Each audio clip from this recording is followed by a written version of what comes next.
So I was going to do an introduction, but I think that we kind of had that introduction while we were having breakfast together, so here I am. What else might you want to know is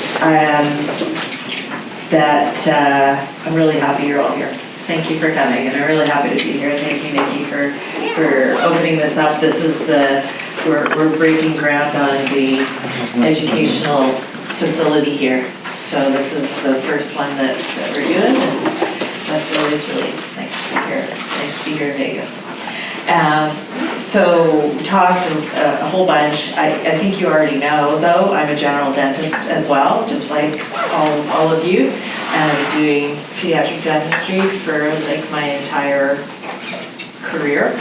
I did a year internship in the Children's Hospital in Winnipeg, and that was my introduction to peds, and then I never kind of looked back because it's the best part of it. We're such a good, nice, intimate crowd, so just speak, don't be shy. This is what I want to, in this Lit Smile Academy that I created, I want you to be able to say exactly what you want to say.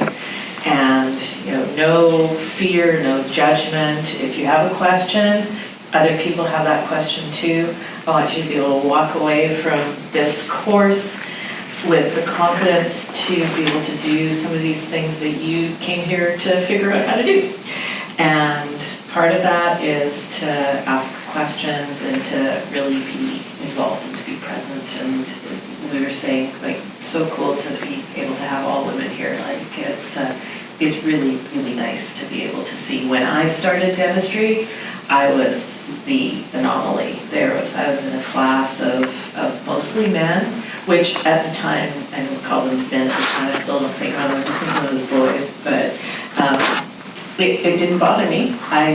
That was how it was. And I didn't feel marginalized, and I didn't feel wrong or any of that, but the landscape has completely changed.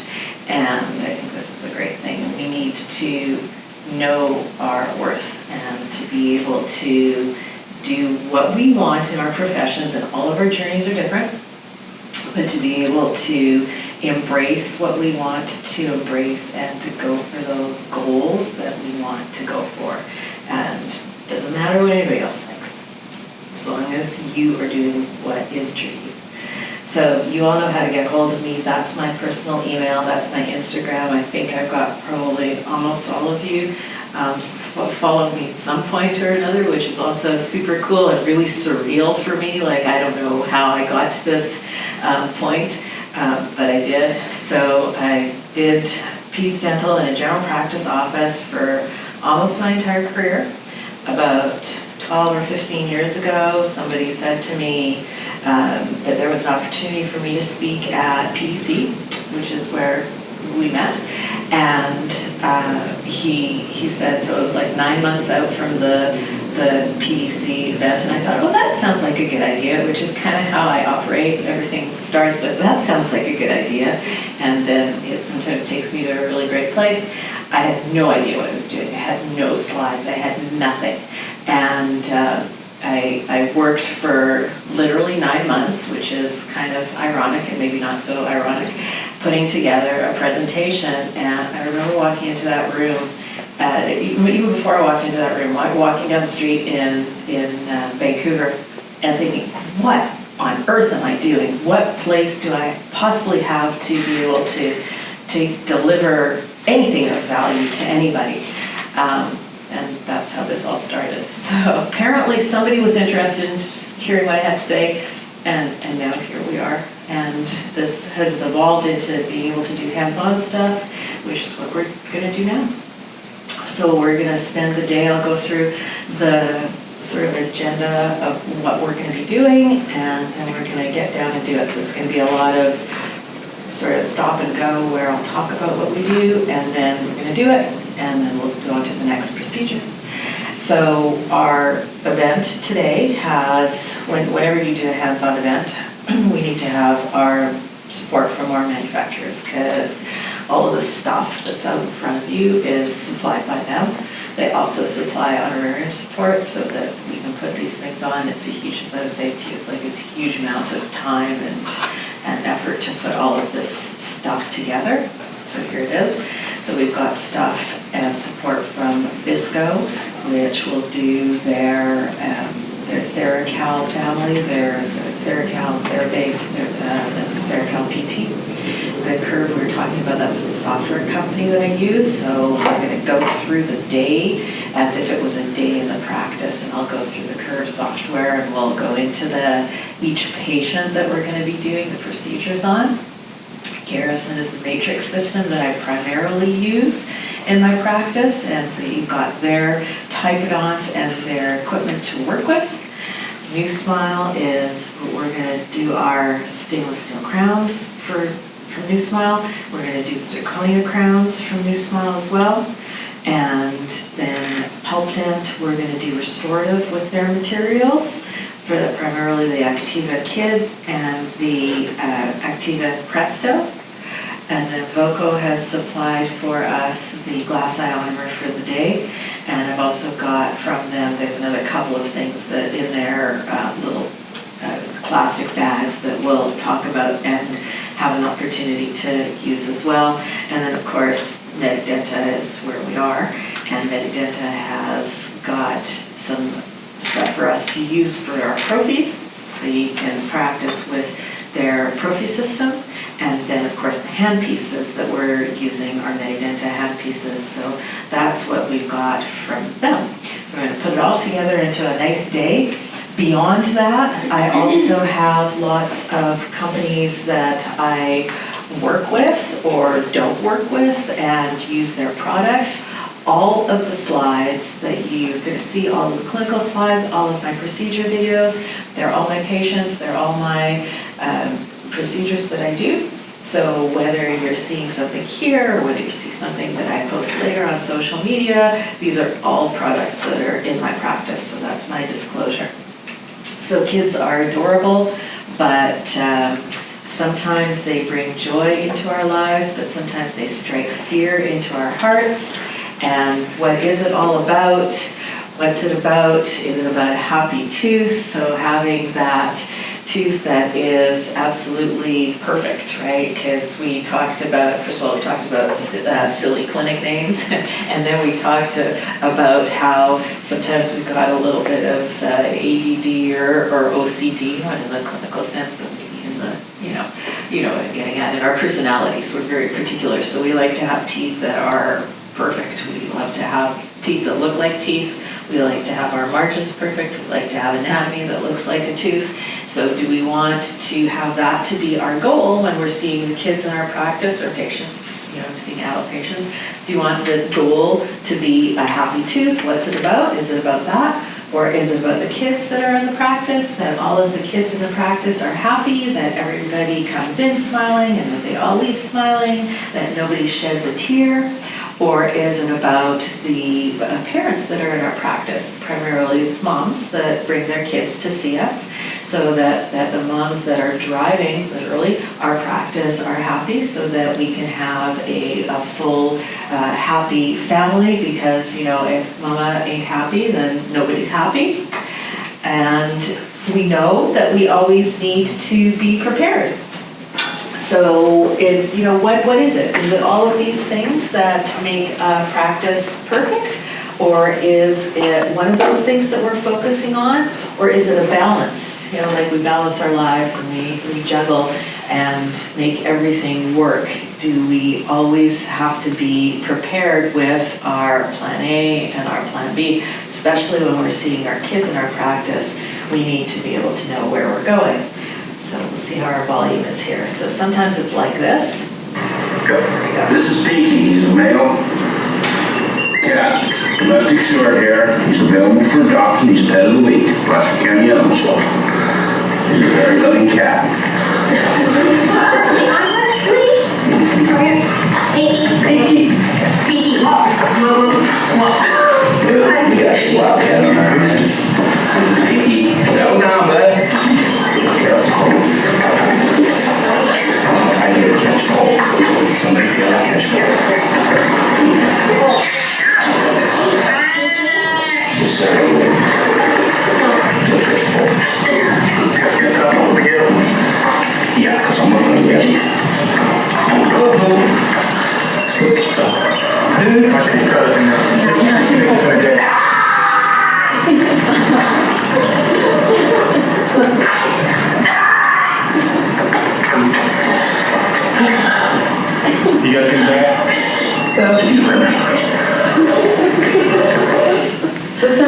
like that, right? You get this kid come into your practice, and they're all cute, and they're all cuddly, and everything's looking like it's going to be great, and then sometimes they turn on you. I particularly like that they continued to film as he was having his little, incident, and but sometimes it's like that. Sometimes we know that it's going to be tough when we have the kid come into our practice, and we know that things are going to be a challenge, and sometimes we get a little bit surprised. But what we don't want to do is we don't want to panic, because remember, we got lots of toilet paper, and we have got lots of different things that we can do in order to help that kid to get through that appointment, whether it's the stuff we do with behavior management, which is not going to be like sort of our focus here. But if you look at behavior management and you combine it with the procedures that we do and the materials that we have and the things that we can do for that kid, then that makes a nice package of tools that we can use for our child to be able to get through the appointment, right? So if we're looking at doing a restoration for that kid, we need to look at what that appropriate material is so that we can make that kid win that appointment. And it's not going to be the same for each individual situation or each kid. It's going to be different for each individual situation. So we're here, and I'm preaching to the choir, but only a small percentage of dentists in North America are pediatric specialists. In Canada and the States, the ratios are about the same. So it's important as a general dentist to be able to know what it is that we do for our kids, so that we can give our kids the treatment and the service that they need. And it's not difficult. The vast majority of us are general dentists in family practices, and we need to be able to know what to do when and how to take care of kids. So if kids that come in, they look like that, and I don't know what your individual practices are like in where you're at, but I will know by the end of today. I have a lot of kids, as I said to you, my practice is now 100% referral based. I have a lot of kids that get referred to me that look like that. So, really very, very sad and very tragic, and doesn't need to happen, but you need to know how to take care of kids that come into practice that look like this and not refer them out. So this is our goal, is to be able to, the goal of really today and what I do when I go out and I teach is to equip you with the procedures and the techniques and the tools and the methods to be able to take care of most of the kids in your practice and not have to refer them out. You have a kid that comes in that looks like this, and what are we going to do for this child? And the answer is it completely depends on their situation. There's so many things that are going to come into play when we're looking at this kid. What's their access to care? What's their behavior? What's their age? What's their parents' motivation, their dental IQ? All of these things come together that are going to tell us what it is that we need to do for that particular kid. So if I went around and I asked each of you what your treatment plan was, they would be similar in the goal, but it would be different depending on what that situation of that child was. Same thing on a child like this. What's our treatment plan going to be? What I want you to come away with, though, is, stuff like this happens where we put in some restorations with the best interest of the child in mind, and we don't do an effective job for lots of reasons. I don't want you to look at this ever when it comes from a referring dentist or another colleague and start laying blame. That is not effective or useful for anybody. But what I want you to know is the tools to help that to not happen. Not that you're not going to have failures. Everybody has failures, of course. But at the end of the day, what's important is that when we have our primary dentition, when we have the kids in our practice, is to know, of course, that kids' teeth matter. And that what we're doing for that kid is equally vitally important, maybe more vitally important to treat primary dentition correctly and properly than it is to treat permanent dentition, because the impact that the child's teeth have on them, on their growth and their development and their ability to survive and thrive and smile and chew and all of the rest of that is so, so important. Treatment planning, when we look at that treatment planning, as I alluded to before, it requires a lot of different factors. We're going to have, first of all, the proper situation to determine what it is that we're going to do when and why and how for that child. But of course, there's a whole things that we need to look at with behavior management for our child, but not just our child, but the parents as well. And to the fact that we're in a tiny mouth with potentially not great behavior. So don't need to read through this. We'll go through kind of bit by bit. But you get a kid that comes in with a lesion, and then you start going through that database in your head of what it is that we need to look at in order to get the proper diagnosis, and then in order to get the proper material. So we'll go through it bit by bit, and you will go as we go along. Your timing is impeccable, Mark, because this is the part where we're going to go into our day. So we talked while we were having breakfast that I started using Curve. Now it's coming up on 3 years that I've been using Curve. So what I've done through the development of these courses is I've brought in the whole Curve system into the day. So we're looking at keeping the kids in your practice, pediatric dentistry for the general dentist, and this is the day that I've developed for today. And we'll go through each patient through the system of Curve, where I've housed their radiographs and notes and the treatment planning and what it is that we're going to do. So as we go through the day, we'll start off with our 9 o'clock patient, whose name is Baby Doll. And we're going to go through all of our procedures that we're going to need through a typical pediatric dentistry for the general practitioner office. And so we'll see her first, but before we talk about Baby Doll, I want Mark to take the floor and talk about Curve in different ways than what I'm going to tell you about. So I'll give you the floor to talk about it. So All right. Here we go. Thanks. Good morning, everybody. So, how many folks, I know you're on Curve, that's great. How many of you guys have heard of Curve before? Heard of Curve? Yeah, so if not, no. So we're practice management software. So, if you're using maybe Dentistry or EagleSoft, those are probably the two most common these days, but those come from the ages before now, which is back when everything had to run on a server. You had to have wires running from the server to everywhere you wanted a computer, and you couldn't have remote access, and it was very expensive to set up and expensive to maintain, and you have to do your own IT stuff. So you have to have an IT person who comes in and installs your updates and who does your backups, and hopefully they do them correctly, and they have to protect all of that if they get into cybersecurity. And then if you want new features, you've got to maybe buy another product and figure out how to integrate it into that. And it can just become very costly and inefficient, but it also is just not ideal in lots of other ways. So cloud, you guys have hopefully heard of cloud before. Cloud is kind of where we are these days. So the market is moving towards cloud. So we were in the cloud 20 years ago, longest in the cloud. We only have one product. We've been working hard at it. We were started in Calgary. We're currently headquartered in the States, but we still have all of our development work is done in Calgary. We have about 70 people up there. But we only have one product, which I love to tell that because we all support the mission and the vision for that one product, and we support all of our folks who are on it.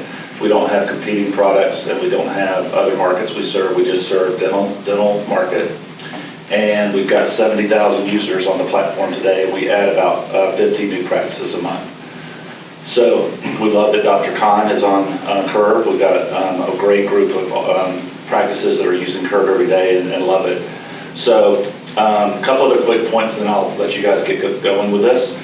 But one of the main things that people love is that it's all in one. So I mentioned earlier, like if you want to do patient engagement or a certain imaging platform, you've got to figure out how to integrate that.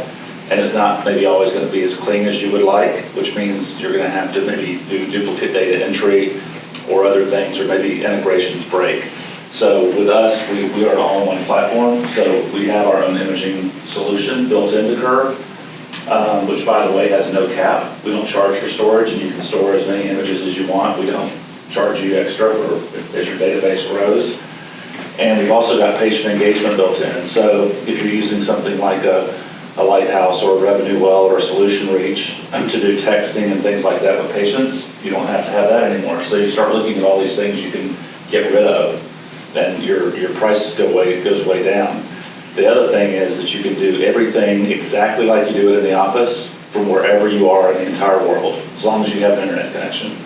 So no third-party software required, because all you're going to do in your office is you're going to have a computer that has an internet connection, and you're going to go to your address and securely log in as yourself, and that's just like what you would do anywhere in the world. So think about that when it comes to an emergency or inclement weather or something that pops up, or just needing to catch up a little bit in the nights or weekends.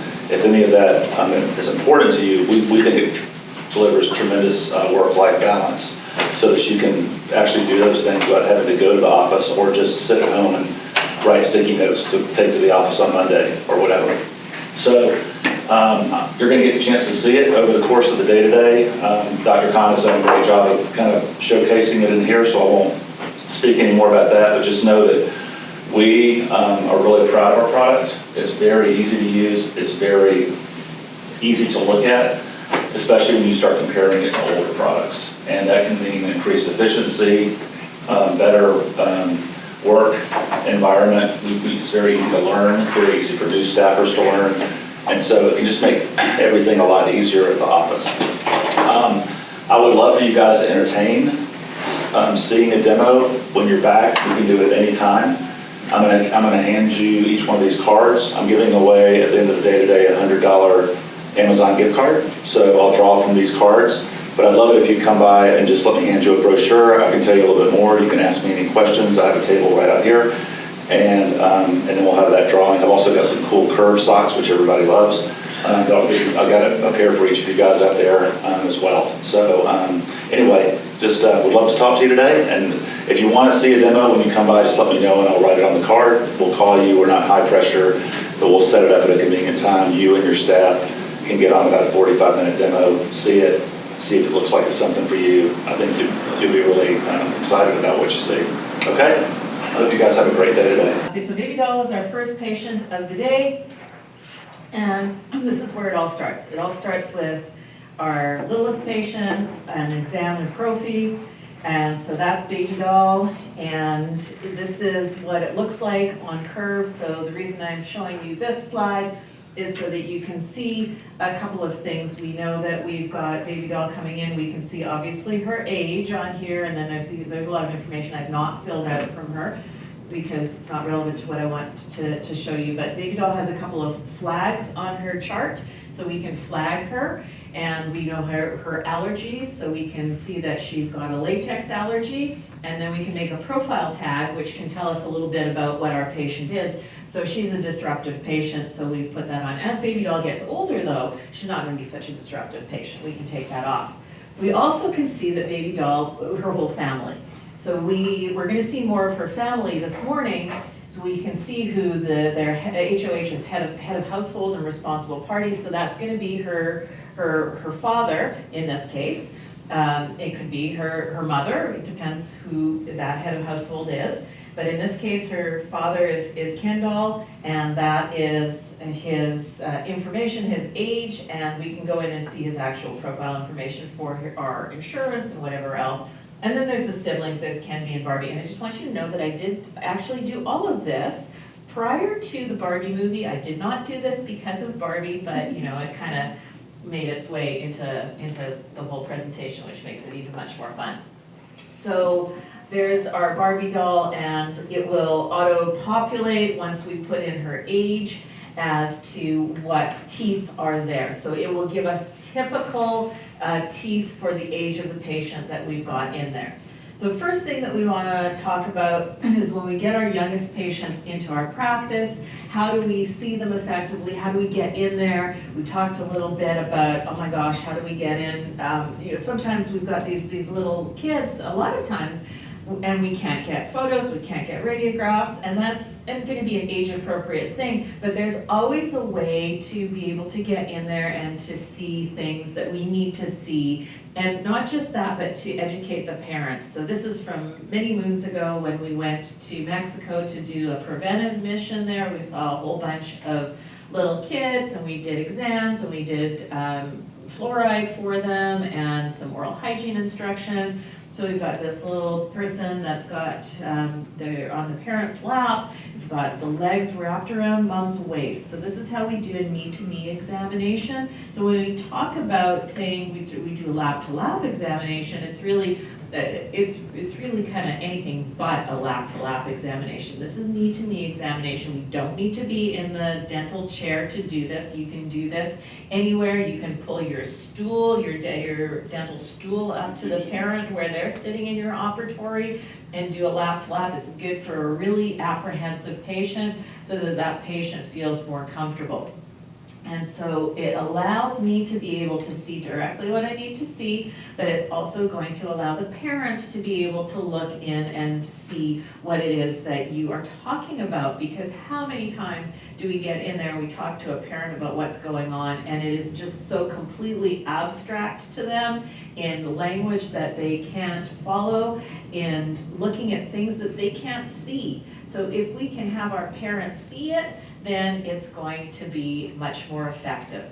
This is a knee-to-lap examination, and again, from many moons ago, this is actually my husband and my now 21-year-old son who is on my husband's lap. So we're in the operatory, and we've got the child lying on the parents, so their bum is on their parent's lap, and then their head is on my lap, and then that way I can control their head, and then I can see what I'm seeing, and I've got the parent holding hands, but also got my assistant running interference here in case my child's hands escape their parents' grip, because parents will often, let's say, overestimate the cooperation of their child, and we don't want to have any mirrors or explorers going into their soft tissue. This is another example, again, many moons ago, of a child that I had in my practice, and she's age 9 months here. Not a happy girl lying back. The point of this slide, because you've already seen the knee to lap position, is that you put your fingers in a place that's going to keep you out of harm's way. So we want your finger to be behind that last tooth, whether it's this child that's just got anteriors in there, or whether it's a child that's got molars in there, and we want to have our finger all the way back. This might be a little bit loud. Again, this is a video of showing another knee to lap examination, and just how quickly you get in there, and it's a little good, once I started, it's gonna be a little hard to hear me talking because it's over his crying, but this is how things go sometimes. The point too that I want to get across when we're doing these kinds of examinations, before we've even laid the child back in our lap, we want to have the conversation with the parent that your child's not going to be happy, they're going to cry, et cetera, because at that point, before the child is doing any of that, then it's information that we're giving to our parent. After we lie the child back, if we start explaining, then that sounds like it's just like a bad excuse for something that we've done wrong. This is something that we expect for the child to lie back, and they're not going to like it, the light's going to be in their face, et cetera. So this is, with no sound. Okay, well, there we go. Let me see if I can. No, I can't. That's fine. Anyhow, you don't need to hear him crying anyhow. So we've got him lying back. My assistant is passing me the mirror. I've got kind of my forearms controlling his head once he was moving, and then I get my finger in behind that last tooth. The light is in the right place. My assistant is ready with the fluoride varnish, which happens on almost all of our lap-to-lap examinations. And we've got parent holding the hand, and I keep that child where they need to be with that fluoride varnish, which is almost like a finger painting. So once we get in there, as we're looking and we're doing our examination, we need to chart out what our findings are. So we want to look at, and we'll go into these things in much more detail, but we want to look at basically these 7 things that are on your slide in front of you. We want to always know what the patient's chief complaint is, but when we're doing our treatment planning, we want to know when we're seeing our kids that we're treatment planning by quadrant. So we want to treat them by quadrant. We want to do that so that we can minimize the time that the child is in our chair. We want to minimize the amount of local anesthesia that we're giving that child. We want to maximize our efficiency. So we treatment plan by quadrant and then we treat by quadrant. We obviously, or maybe not so obviously, but just in case it's not obvious, it's on the slide, we want to treat pain and infection first so that we have that child as healthy as possible. We want to treat according to dental age. So it's not enough to just treat that child according to what their age is. We need to treat them according to their dental age, meaning that all teeth have a time and pattern of exfoliation, but that time and pattern of exfoliation is specific to that child's dental age. So we need to keep aware of that when we're doing our treatment planning.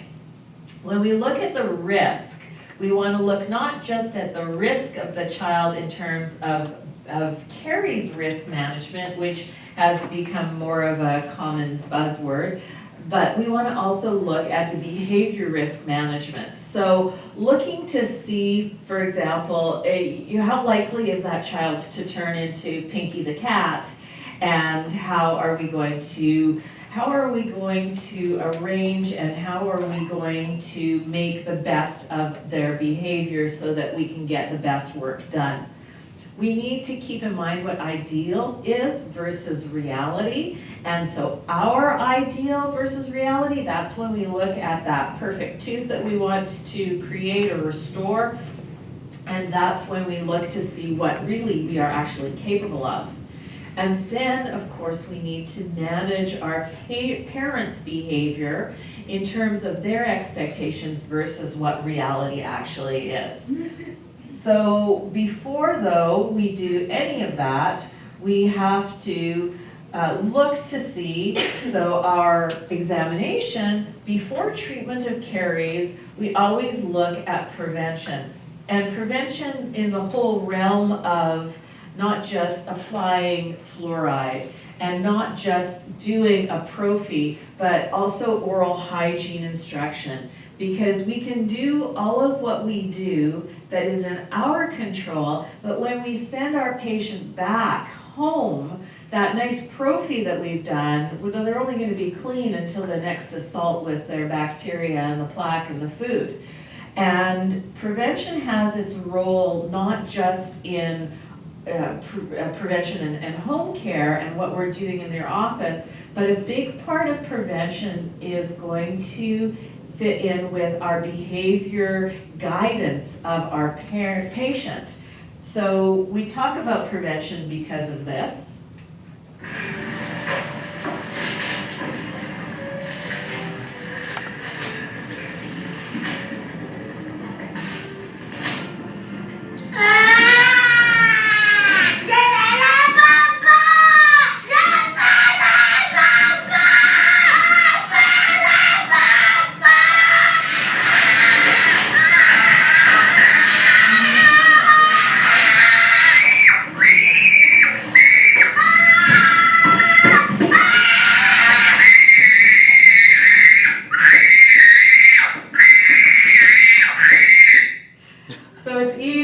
Prevent the problem than to deal with it once it's there. So what we do is we're chasing symptoms. Are we a DDS or are we a DMD, doctor of dental surgery or dental medicine? But we need to look at treating the disease, not the symptom. So the disease, dental caries, and not the symptom, which are the cavities.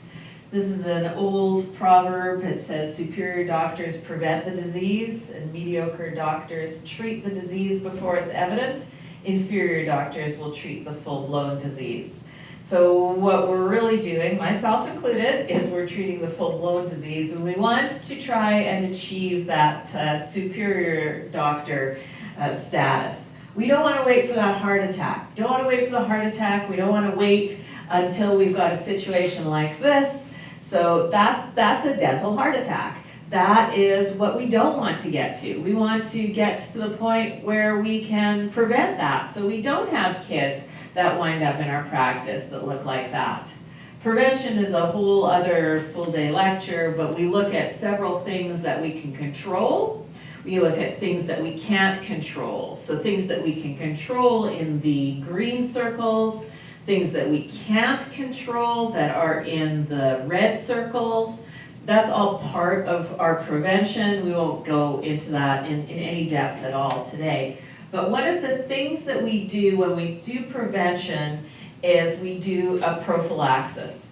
So when we provide our prophylaxis to our patient, it gives us the opportunity, and usually your assistant in the case of peds or your hygienist, to be able to have that talk about oral hygiene and to be able to have the ability to have our patient in the chair, the parent is a captive audience. But beyond cleaning the teeth, what the prophylaxis is going to do is it is going to give us an opportunity to get something into that child's mouth that is non-invasive. So it is introducing that instrument to the patient's mouth, our mirrors, our saliva ejector, and then the prophy angle, so that we can get in there and we can have a patient have a good experience. We can teach them how to behave appropriately in the dental chair at a young age, so that when we do need to get in there with a high-speed handpiece, or when we do need to get in there with some local anesthetic, that we've got that ability to do that.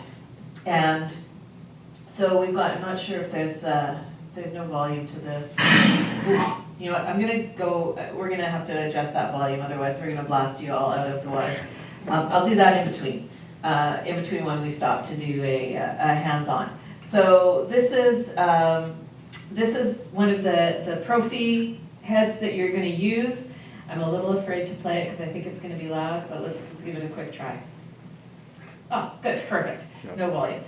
So this is one of the prophy heads that we're gonna use. So this is one of the Medidenta products from their Prophy Magic and their system. So they've got a bunch of prophy angles that you can use, and they are different. They've got cute little different colors and different characters to them. So the ones that I've got and the ones that you're gonna use are the kiddos ones. And we do have some prophy paste for you to use. You know, whether you want to do that and wipe it up with some paper towel, because we don't have water and suction here, but you can do what you want with that for the next little bit. This is just the setup in my in my operating room, which is kind of funny because it's the same as it is here in the DCI, and I actually didn't plan that at all. I did not know what was here until yesterday when I walked in for the first time. But these are those cute little prophy angles when we're doing our polishing that we can work with. So the Prophy Magic Prophy angles come in also the plain ones, and then this, I'm not going to talk about this, I'm going to have Nikki talk about these, the Prophy Pro and the Freestyle Prophy. So the Freestyle Prophy you've got in front of you as well. I think that there's one for each bench. So I'm going to get Nikki. So he came in and we scaled him and back to health again. So that was the Prophy Magic. They'll give you some free samples. You can go to their website and you can get some.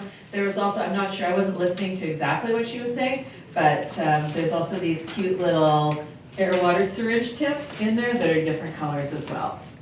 So Yeah, there's samples of the prophy angles, the air and water syringe tips, and in the little bags that were on your seats when you came this way. perfect.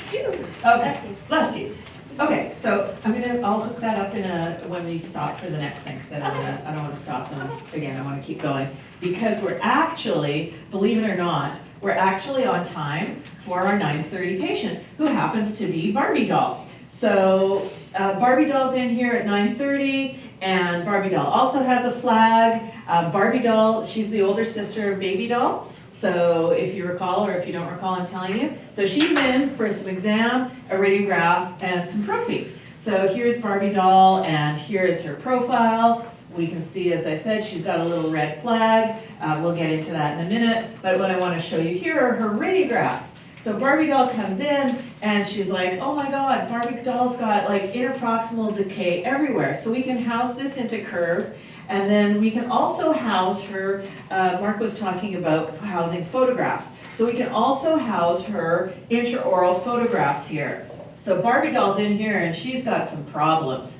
Barbie Doll needs to be seen, and so beyond the exam radiographs and prophy, I actually had an opening for her right after that. So I'm gonna put Barbie Doll in there and we're gonna do some glass ionomer for her. So we're gonna do our first procedure. We're gonna talk about silver fluoride because it ties in with our glass ionomer, and then we're gonna use our glass ionomer. So we're gonna do all of that before we do our first coffee break. That's how it's gonna go. So we slid her into that opening. There she is. She's got her little spot right there. And that was very good because we can still do that, and then we can have time for a coffee break afterwards. Caries arrest medicaments, silver fluoride or silver fluoride and potassium iodide, both are going to do the same thing. The silver fluoride and potassium iodide combination gives us the ability to help to mask out some of the darkness. We'll talk about that right away. Who's using silver fluoride in their practice now? Everybody, perfect. How long have you been using it? For a few years though? It's only been around for not very long. And are you using straight silver fluoride? Or who's using silver fluoride on its own? And who's using silver fluoride with a potassium iodide? No, okay, so I'll introduce all of that to you, tell you all about the differences between the two and why we would want to use one and why we would want to use the other system. So silver fluoride is actually not new, although it's new to our practices, because it's only been available in North America for a short period of time. But really, the history behind silver fluoride is silver nitrate. So silver nitrate's been around for over 100 years. G.V. Black talked about it and used it and wrote about it when he was doing all of his work over 100 years ago, and he was using silver nitrate. So silver nitrate is the predecessor of our silver fluoride, and he has it in all of his books on oral diagnosis and restorative. He talks about it. And what it was a liquid that he would use with an orange wood stick. So he would take the crystal and he would liquefy it with some water, and then he would stick an orange wood stick into it, and he would place it onto the area of decay. And what it would do is it was going to arrest the decay, and it would also turn the area dark. So we crush that crystal and we make the silver nitrate liquid and we arrest our decay. But that's the old stuff, and we're bringing in the new. So we don't want to use silver nitrate anymore because our silver fluoride is now a much more effective tool than our silver nitrate. Here's how it works. So silver fluoride is basically 3 components. It's silver, ammonia, and fluoride. We have a 25% silver content, which is an antimicrobial. We have an 8% ammonia content, which acts as a solvent. And then we have fluoride at 5%, which is our remineralization. So the silver ion, the antimicrobial, what it does is it denatures the cell proteins. It breaks down the cell walls, and it's going to inhibit the DNA replication. It acts as a coagulant, which is going to denature, expose dental protein, and occludes the dental tubules.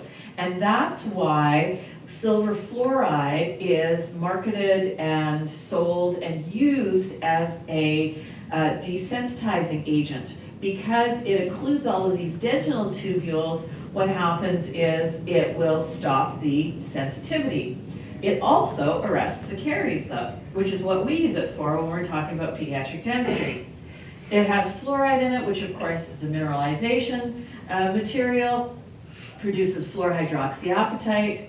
It's going to inhibit demineralization and inhibit the bacteria.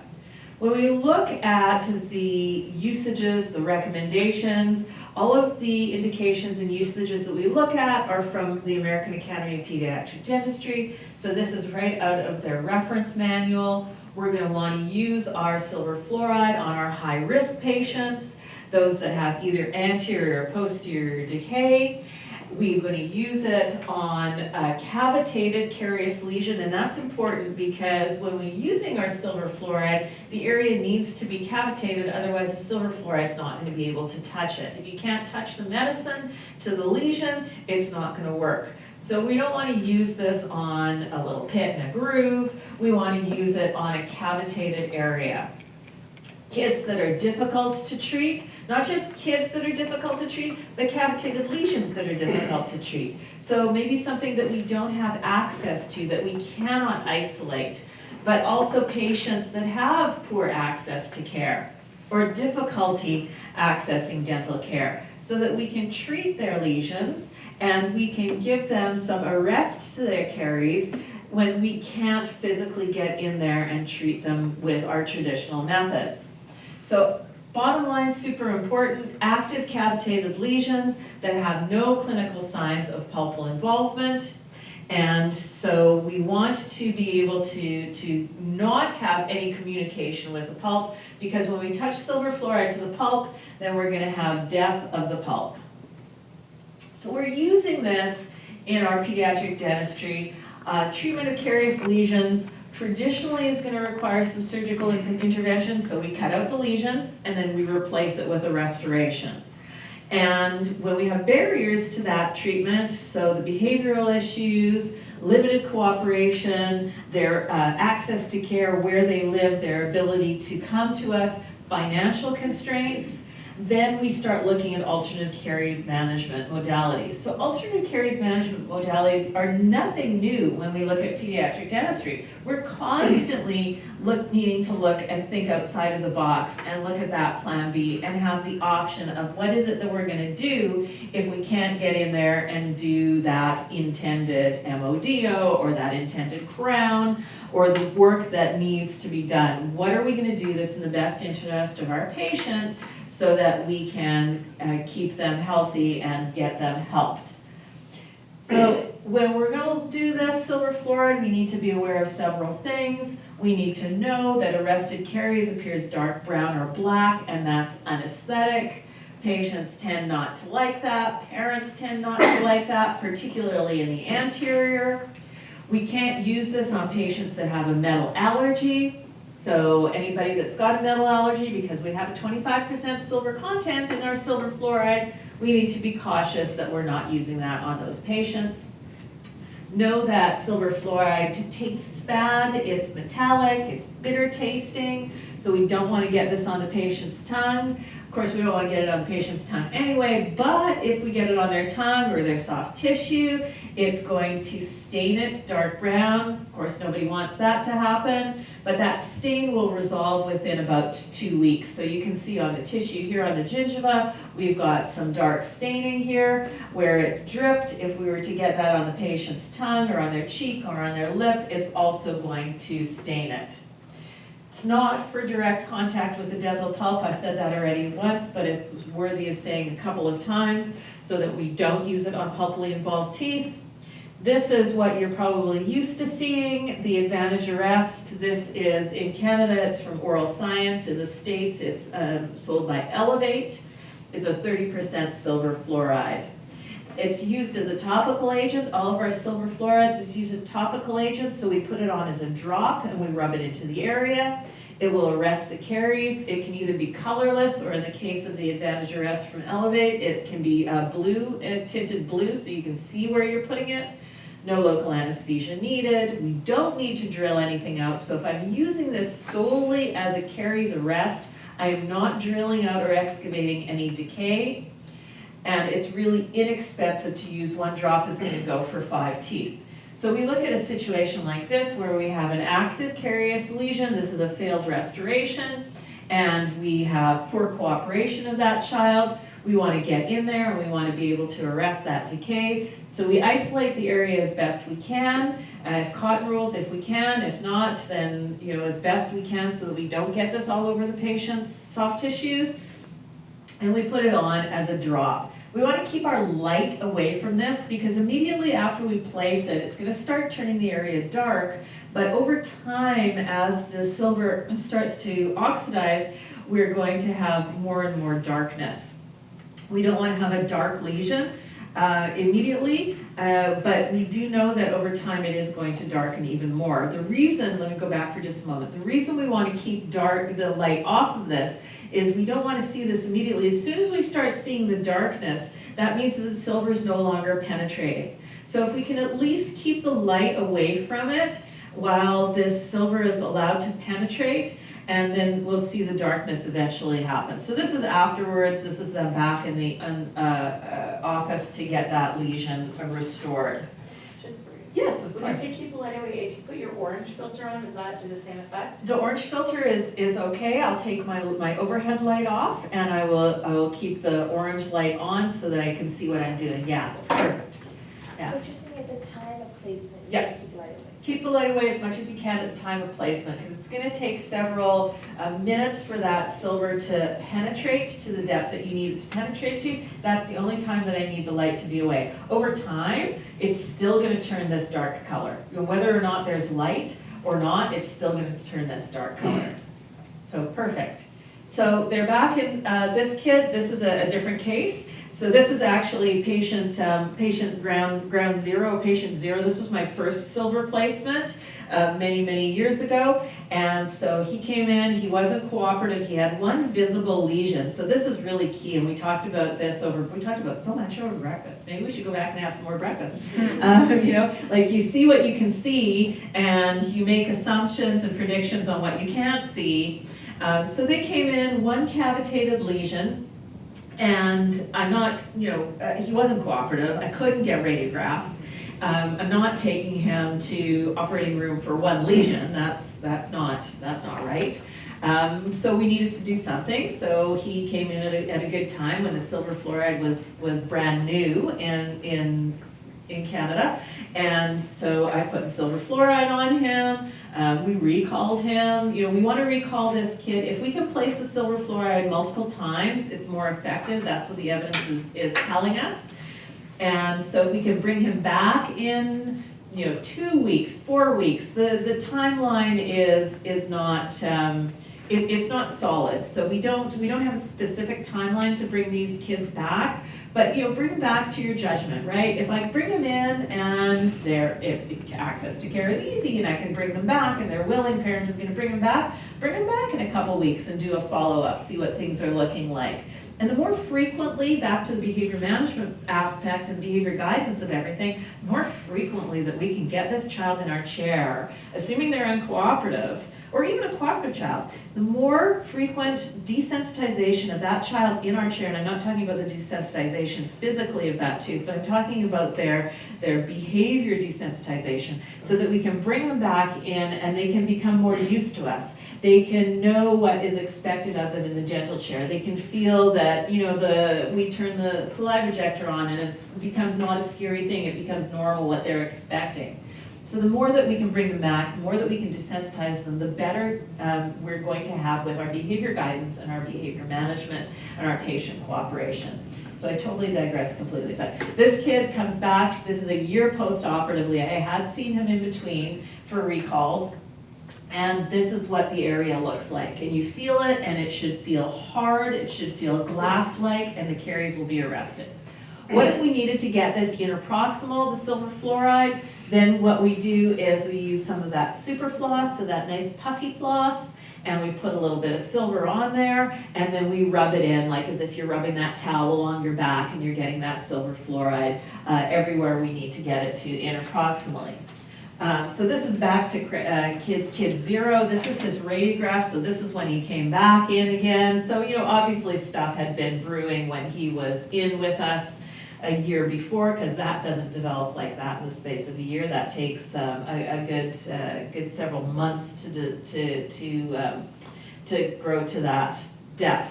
So he's in, but what I want you to focus on is I want you to focus on that silver fluoride treated area, so you can see that area that is now mineralized and that is hard. You can see a little area of radiolucency underneath there, and so we call that like a silver fluoride halo. I'm not even sure that's like a common name, or that's something that I've just named it. But I call it, let's say that, I call it a silver fluoride halo. And then we can see the area of mineralization underneath that. So all of that area of mineralization, that caries is not going to progress through, that radiolucency is not going to progress through that. So that's what you can expect things to look like. Now, had he come back at this point and he had that silver fluoride halo and there was no distal decay and the second primary molar was not affected, I might have just left it. I might have just left that area. If it's not broken, don't fix it. He's functioning. The lesion wasn't filled, right? Because this is arresting the caries, but it's not restoring the tooth to function. But if he's functioning just fine with that tooth in that clinical situation, and we're good. We don't need to go back in. And of course, depends on lots of things, right? Patient age, dental age, all of this. We don't need to belabor that whole point. So we can use this as caries arrest for non-compliant patients when we're using our silver fluoride, but we can also use our silver fluoride as a caries arrest as an indirect pulp therapy so that we avoid exposure. And in this type of situation, I'm more likely to be using that like in a 6-year molar that I don't want to have a pulp exposure on because we don't want to doom that tooth to endo, et cetera, et cetera. So there's 2 ways to be able to use it. There's codes to build this if you aren't familiar already. We got a D1354 if we're in the States. In Canada, it's 13600. The 13600 is actually a terrible code because it's giving you units of time. So it's not actually giving me an ability to go in and say that's for tooth number 54, or if you're in the States, that's for tooth number B. So it only gives me units of time. It's not a good code at all, but it's what we've got. So we put it on for units of time. So you saw this slide already. I think this is the one that's in your handout. I tried to take away a lot of the images out of your handout so it wasn't too many megabytes, but it still is too many megabytes. So that's what's in your handout. So I'm going to leave the silver fluoride. I didn't talk about the silver fluoride potassium iodide just yet. I'll talk about that a little bit later. But straight silver fluoride, in terms of using either the Advantage arrest from Oral Science or Elevate, depending on where you're located from. So hold that thought on the whole silver fluoride, and now we're going to combine that with glass ionomer. And we're going to restore our tooth with glass ionomer. So what is a glass ionomer and what does it do? How do we use it? Glass ionomer is a dental restorative material. It's based on the reaction of silicate glass powder. So that is the glass. The glass is fluoroluminosilicate. And then it's got a liquid component to it, which is a polyalkanoic acid, which is the ionomer. And so that's why all of the glass ionomers you need to triturate, with the exception of there's 2 products out there that you don't need to triturate that are glass ionomers. One is the from GCA, and that's a Fuji Auto Mix. And that's a resin-modified glass ionomer that comes in a double-barreled syringe. And then there's another one from 3M that the name escapes me just at the moment. But it's probably on one of these slides coming up to remind me. So pure glass ionomers, there's several different ones out there. The one that we're going to have you work with today is the Ionostar Molar. So all pure glass ionomers, though, whether it's the Ionostar Molar that's pictured there right in the center here, or whether it's any of the others or the other systems, they're all self-cure materials. They're all bulk fill materials. They're all moisture-tolerant materials, and they're all therapeutic in that they have a fluoride release, so a remineralization. So these materials, glass ionomers, and then the ones that we'll talk about next, the resin-modified glass ionomers, they all chemically bond to both the enamel and the dentin. So we don't need to have a bonding agent when we're using them because it's going to bond chemically to our tooth structure. All of these materials have thermal expansions that are similar to that of tooth structure, so that when we have something hot, the tooth expands and the material expands at the same rate. When we have something cold, the tooth contracts and the material contracts at the same time. So that's great because number one, that makes for a more comfortable restoration that's not going to have those same problems of that C factor, that contraction that we would have with our resins. Number two, it's going to decrease the amount of marginal breakdown that we have over time with the material in our child's mouth. So they're biocompatible in that they uptake and they release fluoride. So when we talk about bioactivity, this is a bioactive material as well. And of course, this is the one thing at the very bottom that makes it even more beautiful of a material for kids is the decreased moisture sensitivity when compared to resin. So that kid that we can't keep still, the kid that we can't keep their tongue away from, the kid that we can't keep the saliva away from, that is the child that we want to reach for our glass ionomers. And I'll talk about the differences of using pure glass ionomers or the resin-modified glass ionomers. So first, we're going to use the glass ionomer, the pure glass ionomer. So we can use this outright, pure glass ionomer for a class 1 restoration in primary teeth. So your first point. So then go down to the third point there. So the first point, here, let's see if I can. So first point, we can use glass ionomer, class 1 restoration in primary teeth. Now, the downfall or downside, because everything's got two sides to a coin, advantages, disadvantages, pleasure, pain, whatever you want to talk about. So all of the good things that I just told you about our glass ionomers are great, but glass ionomers are not a strong material. So it's not going to have a lot of strength for our occlusal forces. We don't want to have this in a very broad restoration because then we're going to set ourselves up for failure, which of course nobody wants to ever do. Then go to your bottom one here, your bottom point, your third point. So you use your glass ionomer in an ITR, which is an interim therapeutic restoration, or an ART, an atraumatic restorative treatment, which are essentially both the same procedure, just used for a different purpose, different nuances in either primary or permanent teeth or as a caries control. So I can use my glass ionomer on my own as like a definitive restoration in a small class 1 in a primary tooth, or I'm going to use my glass ionomer, my pure glass ionomer, as a transitional restoration, ITR, ART, or caries control in either primary or permanent teeth. So that's where we're going to marry the two, that third point, that transitional restoration, and our pure glass ionomer with our silver fluoride into a smart technique. And so we're not working with the silver fluoride on the benchtop because we wouldn't want to do that. I just told you that it was, it's going to stain things, and it's not a hands-on procedure, especially in this brand new beautiful counter. The last thing I would want to do is stain the counter. Certainly not. Don't put that one on me. But when we put these two things together, we have the SMART technique. SMART is silver modified atraumatic restorative technique. So it's the marriage of the silver fluoride and a pure glass ionomer. And as I said, we're working with the Ionostar molar today, but the other pure glass ionomers can be used just as easily, just as well. They all have really similar clinical properties when we're using them. Doesn't matter the manufacturer. So we're going to use it in a situation like this, or we're going to pretend it's a situation like this, where we have the preoperative situation, and we have the lesion that we're going to treat with silver fluoride. So I'm going to flip back and forth these two slides one more time. So this is the immediate post-operative of the silver fluoride. So that's the initial placement. It's dark now, preoperatively. We're putting our silver fluoride on. It's not a whole lot darker immediately post-placement. But what's going to happen is over time and light exposure, or over time and no light exposure, what's going to happen is it's going to get darker.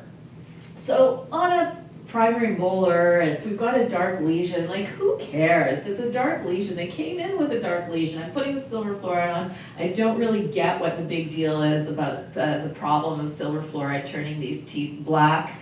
It's different if it's an anterior tooth, I get that. Even though a lot of the anterior decay we see is quite dark, we put the silver fluoride on, it darkens it more, it's a degree. Not definitively a big amount. So that's that child I did not get an immediate post-placement of our glass ionomer, but that is with the glass ionomer now restoring the lesion. So this is 3 months post-operatively that them coming back. So what we've done is we've covered over that area, we've restored the tooth back to function because we put the silver fluoride in, and we've got the lesion, and now we want to fill that hole, basically, with our pure glass ionomer. So what we're gonna do now is we are going to work with our glass ionomer. So that you have everything in front of you except the triturator. So the triturator, I've got one and it's up at the front here, which is actually fine because we'll be able to come in and I'll help to kind of guide you through. So here's what you're gonna need. We are going to work with, we are gonna work with your Ionostar molar. So this is, you have a bag in front of you, it says Ionostar Plus. So that's what you want to take out. So you're gonna open up your bag, and we're not gonna, don't go all the way through the steps just yet until we go to the triturator. But what you're gonna do is you're gonna open it, your little silver packet. And so one thing I wanna say too about these little silver packets, so if you use Voco products, I use a lot of Voco products in my practice. If you use Voco products, they all come in little packages. You'll see in front of you, you've got some restorative material too from them. Do not start opening these packages and putting them in your drawers because the packages are keeping your moisture controlled. And if the moment you start ripping them open or have your assistant rip them open and put them in your tackle box or your drawer or whatever it is that you're using, then you don't have that moisture control. So this is, think about it like this is keeping it fresh. So we don't want to open that capsule or that little silver capsule bag until we're ready to. So at that point, so just hang on and I'll talk for a couple minutes. When we are going to use it, when we want to activate it, there's powder in here and there's liquid in here. So what you're gonna do before we triturate it is you're gonna kind of tap it onto the counter, only don't do that, don't break the whole thing. You're gonna tap it onto the counter so that you can get the powder loose. And then when we're ready, not just yet, you're gonna take, there's a little plunger. So you're gonna take the plunger and we're going to press it down and then we're gonna triturate it. You have to flip, after you've triturated it, you have to flip the little nozzle up and then we're gonna apply it. So also in front of you, you've got some little plastic teeth molds and I've got like a billion of them. So you're gonna grab a little plastic tooth mold, you're going to grab your glass ionomer, and then you're gonna grab your gun, your applicator, which is in front of you. Yes, thanks, I don't have one in front of me. You've each got one of these. So, and the way these work, so Voco has like, this is like fancy German engineering. So what you're gonna do is you're gonna need to pull that plunger back in order to fit it in, and then you're going to squeeze it out. When you're using glass ionomer, a couple things, whether it's this brand or whether it's another manufacturer, when you put it into the triturator and you put it into your gun, it's gonna feel runny. And so what I'll have my assistant do is when she's passing it to me, she'll pass it to me and she'll keep her finger on the end of that nozzle so that the material doesn't drip out from that nozzle. And then so she'll hand it to me. If you count to 10 before you apply it to your tooth or your little type it on, then it's going to be a little bit less runny, a little less sticky. So you're gonna find that the pure glass ionomer is fairly sticky. Then the other thing that you need to know is you've got a plastic hand instrument in front of you, and that's what we're gonna use kind of for everything. So we've got a triple-ended instrument, and it's got a little flat end to it, a little ball, and a little plugger. Think about your glass ionomer. If you're not used to using glass ionomer, think about it not like a composite. because we think about our composites and we pack our composites in and then we shape them. You're not gonna have the same ability with your glass ionomers. So get that thought process out of your head that it's not like a glass ionomer, it's a completely different animal. So it's just a little bit before 10. Once we start doing this procedure, it only takes, once we've got you all mixed, it's only gonna take a couple minutes because you only have a couple minutes working time. It's a little bit cool in here, so you might have a little bit more working time, but we can play with. I've got a ton of material. Did you have a question? No? Okay, you looked like you had a, okay. So we're gonna go here and we're gonna bring our stuff and we're gonna make some little magic.